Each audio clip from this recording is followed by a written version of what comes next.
Well, hello. And today's Survival on Purpose video is going to be another little bit strange one because we are just finishing up the SHOT Show here in Las Vegas, and my computer that I brought with me will not edit videos, so we're doing this on the iPhone. And just so you know, we're doing this from the what I call the Hotel of Freedom, the Trump Hotel here in Las Vegas. So just know that this is coming to you from the halls of freedom. So I'm here with Trey Sprinkle, and I just met Trey this week, but he's a really good dude. And he has a YouTube channel called The Last American Outlaw. And James Yeager introduced me to him. And he is a long-range shooter, either professional or former professional competitor of what is called ELS, right? ELR, extreme long range. And by extreme long range, extreme long range, I mean, what kind of ranges are you talking about? Well, I would say most people in the ELR are probably 1,200 meters to 3,000 meters, somewhere in there. For those of us rednecks from Georgia, 3,000 meters is that's 9,000 feet. That's getting close to 2 miles. Yeah. So like the King of of 2 Mile competition, you can look it up, the King of 2 Mile competition. It's competition geared towards extreme long range. So we're talking taking a rifle and hitting what size target? Usually out there, it varies, but they try to make them like 2 minutes. So, what's 2 minutes at 2 miles though? How big is that in feet? It's like a 6x6 target or so. So 2 freaking miles with a rifle, you can hit a 6 foot target. So that's at 2 miles, let's say the idea would not be to hit a small target, but like a car. Yeah, man. If you hit a car at 2 miles, I can hit a bullseye at 100 yards. So consistently. So that's pretty amazing. And I kind of say that. So in 2018, we were at a class with the Army sniper instructors. There were 4 of them there, and I made the Cold War world record shot. And we weren't trying to make a world record. We didn't even know about a world record.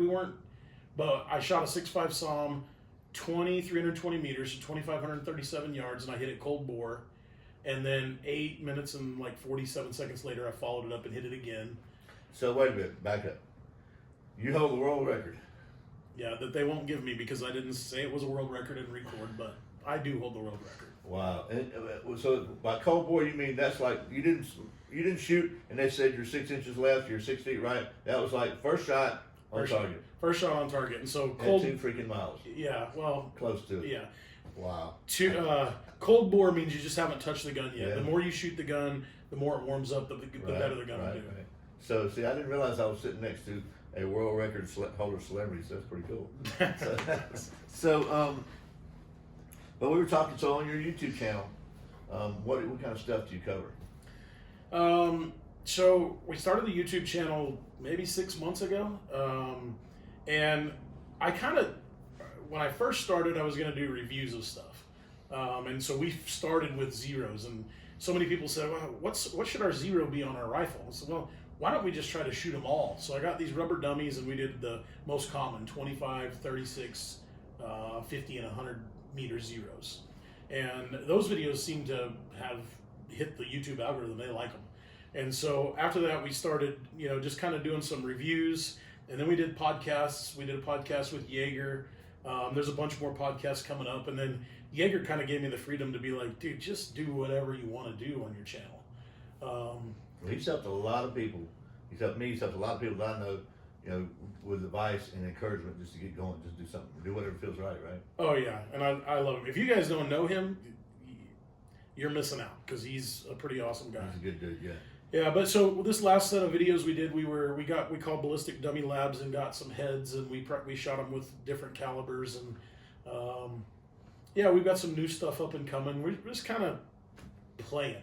That's cool. So, but it sounds like you've got some pretty good bit of information. So, for somebody that might want to get into the extreme or medium long range or whatever game, and that's really what I kind of want to talk about in this video. For somebody who's maybe not even interested in starting it, you're not going to start at 2 miles, I wouldn't think. I mean, you got to crawl before you can walk. So if you can't get on target at 100 yards, that's what you need to start with, right? That's right, yeah. So a lot of people say, hey, especially in the last couple of years since the movie American Sniper came out, hey, can you teach me how to shoot? Well, sure, I'm happy to teach you how to shoot. I learned to say, what's your goals? Well, I want to shoot 1,760 yards. Oh, you want to shoot a mile? Yeah, I want to buy a 338 Lapua and be like Chris Kyle. I'm like, wait a minute. Chris Kyle started with a 308, and yes, he was the legend, but the time that you get in learning the fundamentals and understanding, so there's like this jump. So from 100 meters to 600 meters, you have a lot of questions. From 600 to about 1,200, you have a whole lot of questions. But then the questions start slimming down, because then you're not really having to ask somebody's opinion on what barrel twist, what load, what powder, what, you're kind of figuring it out as you go. But you got to get through that first 100 to 600 meters and know that inside and out, and you before you ever kind of keep going. So if somebody want to start on the road to learning to shoot long term, because like I shot my 308 last Saturday with my friend John from Hawk Ultras in Phoenix, and I hit targets at 875, I think was the furthest I hit, and it took me a couple of times to hit it. I had a spotter, and so you'd say like you're 6 foot high or 6 foot low or whatever. So maybe after 2 or 3 shots, I was hitting it consistently. Once I knew where to hold, we were just using Kentucky windage, basically, because I don't really know the dope on my scope. But if you want to start with that, I mean, it's really cool to reach out and to know I just hit something that's even 1,000 yards away or whatever. Mm-hmm. That's a long daggone way. And so what are some from very basics? Did somebody need a $2,000, $3,000 rifle to get started, or a $3,000 piece of optic or glass? Or no, you can get started pretty much wherever you are. So you need to make sure that your barrel is free floated, and so the way to do that is take a dollar bill and make sure that you can run it down. And if you can't run it from the top of the barrel all the way down to the port there or the shank, then you'll know that you'll have issues. Now, why does that matter? Because what happens is that as the barrel starts to heat up, it starts to swell, it'll touch the stock, and then so it'll start throwing your bullets. Because the harmonic messes. She just messes with the harmonics. So usually people have this misconception that really light barrels aren't very accurate. That's not true.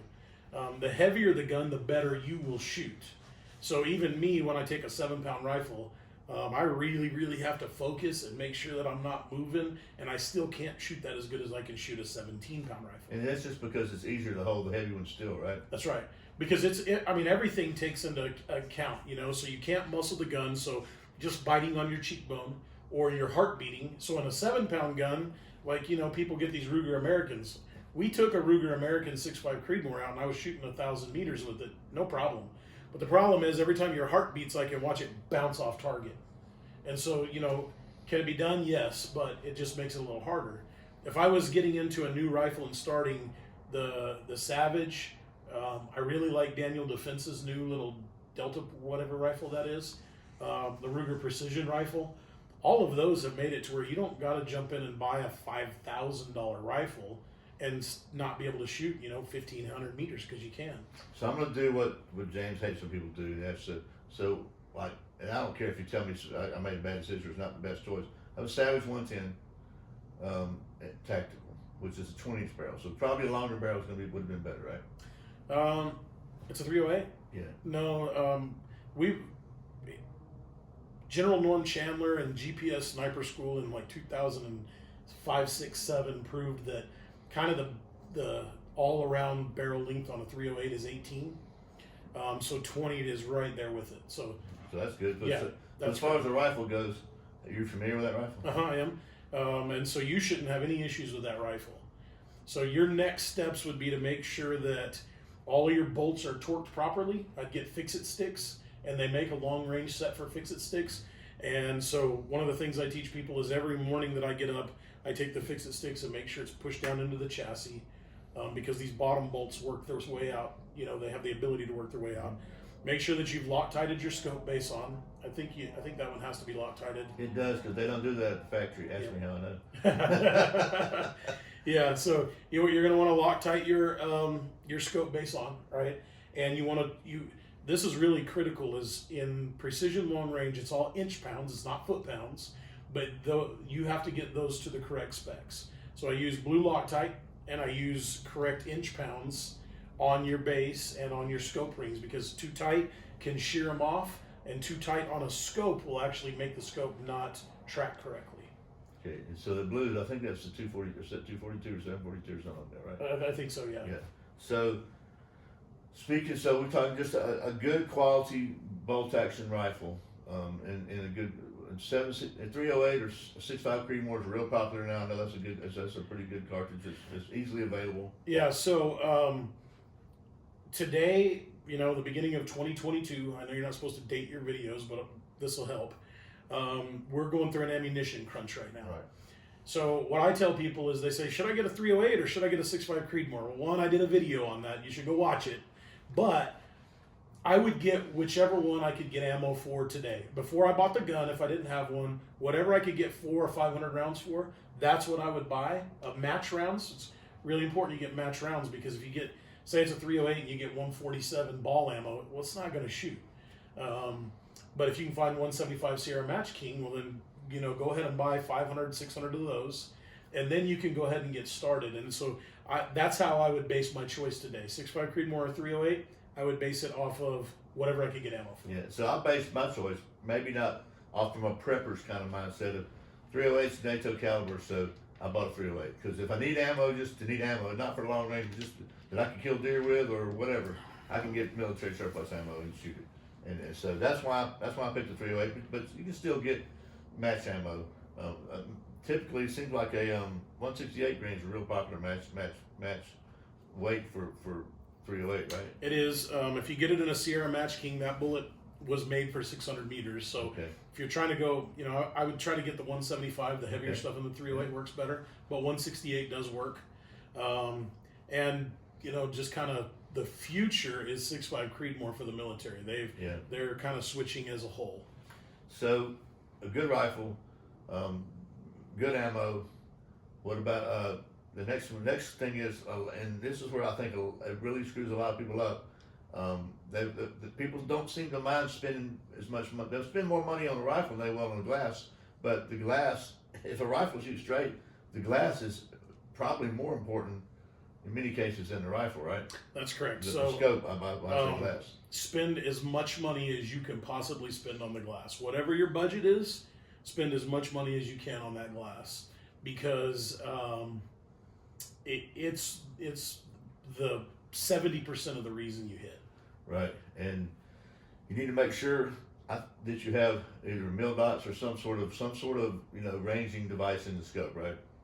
So yeah, I think I like them. It makes it easy. So what I tell people is, when we first started, it was a mil reticle and MOA adjustments. Okay, yeah. But that's kind of confusing. I would do mil and mil MOA, but yes, I would do some sort of a reticle that has hash marks. Right. Because those hash marks, whatever it is, there's so many out there, but they're all good.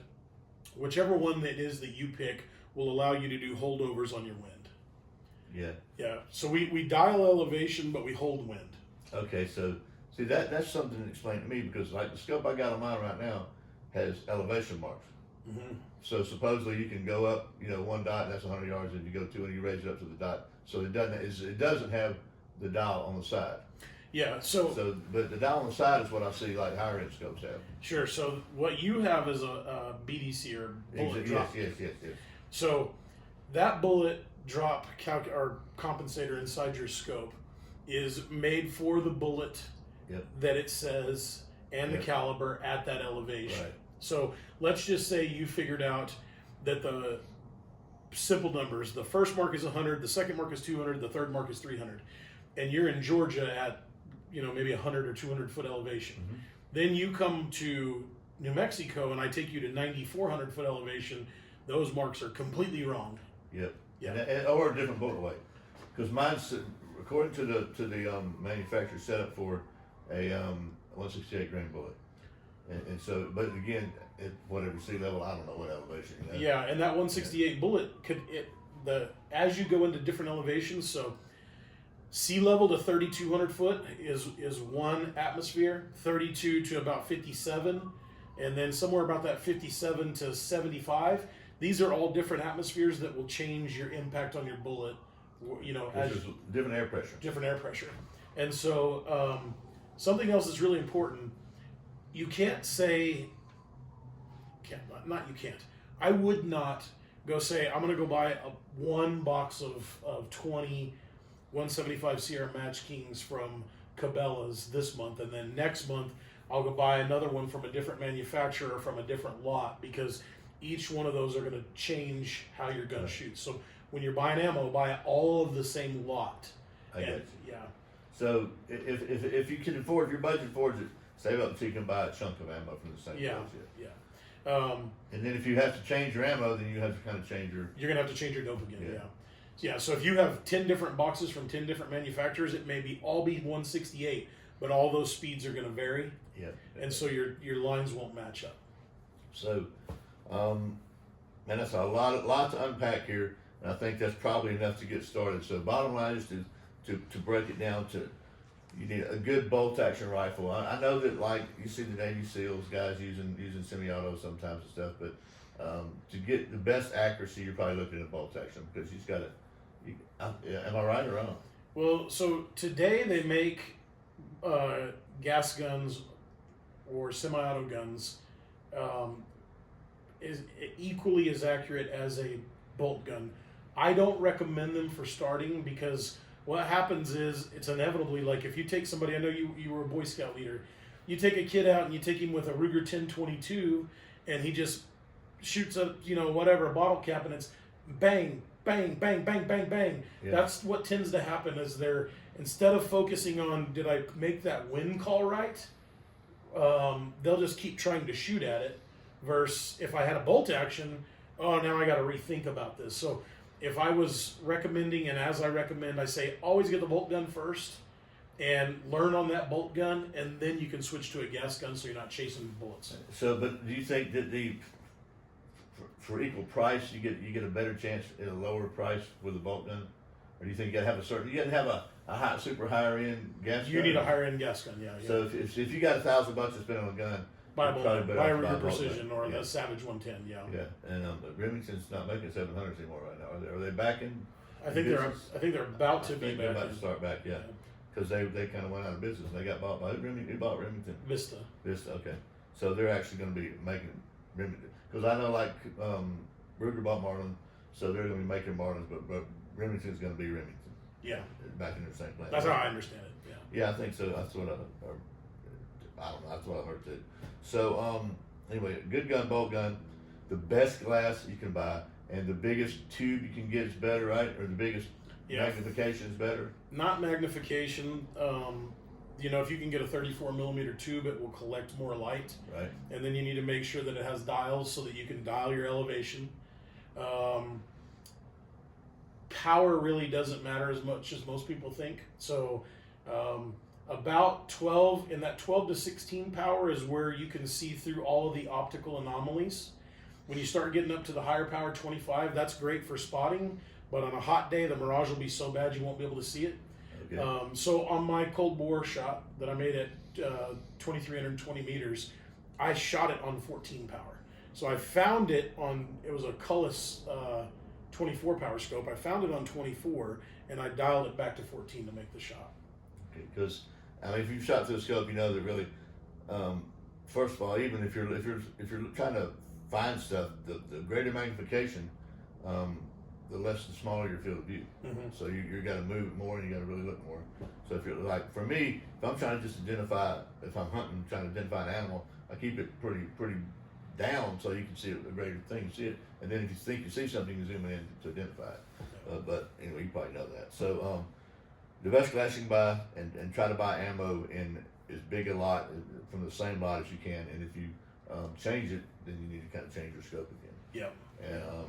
And there's probably a lot other to it, and I bet you if they go to your channel, The Last American Outlaw, and subscribe and click that notify me little bell button so you get notified, because YouTube sucks about that stuff, then as they continue to watch you, they'll learn more and more.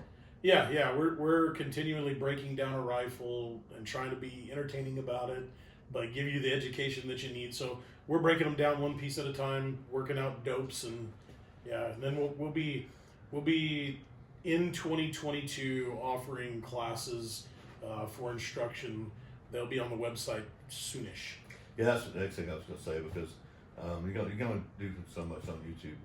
But to me, it's really interesting. I know a lot of people are interested in that, and it is kind of mysterious and confusing for those of us who don't have a clue. And when you start talking about, especially if you watch all this stuff on TV, and you hear them talking about the curvature of the Earth and all that. Well, guess what? First, you need to worry about just being able to press the trigger. Clint Smith said something to me a couple years ago at SHOT Show, and the first time I met him, it was really cool. Because we're walking on looking at all these cool guns and all this cool stuff. He said, son, this is all really, really cool stuff. None of it mean a thing if you can't look at the sights and press the trigger. That really is the truth. So we are going on 2 weeks on the road right now, and this is the last day of SHOT Show, so we're blitzed. And I trained with Clint all day today, and he talked about scopes for a little bit. He's like, all these scopes with all these dots, just pull the trigger. I'm like, yeah, you're right, yeah. Put the thing on the thing and press the thing, as James says. So anyway, The Last American Outlaw on YouTube. Check it out. We probably rambled a lot because I tend to do that. Man, I probably got Trey off track a bunch of times. But the reality is, this guy is absolutely very, very qualified as far as long-range shooting. And so if you need some good information about it, his channel is one to watch. And hopefully this has been reasonably good information and helpful. I really appreciate you watching Survival on Purpose coverage of the 2022 SHOT Show. And hopefully next week we'll be back to our normally scheduled programming. But if not, thanks for your patience. And remember, survival is not an accident, so be prepared. I'll see you next time.